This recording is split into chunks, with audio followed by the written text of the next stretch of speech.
Our strategy for corporate citizenship is really to leverage, as I say, our intellectual abilities. We employ over 430,000 people around the world. They're very bright, very smart, very well educated people. That's a tremendous aggregation of intellect and expertise. We see it as our responsibility to bring that expertise and intellect to bear, not just on business problems, but on societal problems. Very recently, the UK government has introduced the new computing curriculum for all state schools. This is a radical shift. So we've introduced a new program called Summer Schools. They're IBM Summer Schools. We invite teachers into IBM. They spend 4 days on an in-depth, immersive program of study with us.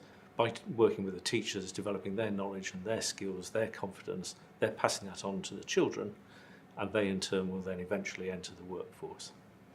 Robo Challenge really came about for a number of reasons: to develop the skills and knowledge of teachers from local schools. The other reason for launching Robo Challenge was really to introduce primary school students to coding and programming as well. The hope is that the students will be inspired and engaged in the area of STEM, and hopefully they will go on to pursue a career in that area as well. One of the key features of the programs that we deliver in IBM is that they are fundamentally aligned with and reflect our current business priorities and strategy.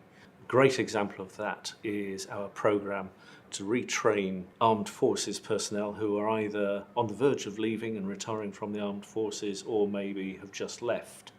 We're offering a program training services personnel with appropriate skills to use a particular piece of software called I2, which helps organisations such as financial services company manage fraud or intelligence services address counter-terrorism activities. So I'd like to see other companies being particularly thoughtful in the first instance about what they do. I'd like to see them being creative, thinking laterally, and then I'd like to see them supporting and collaborating on some of our activities and programs.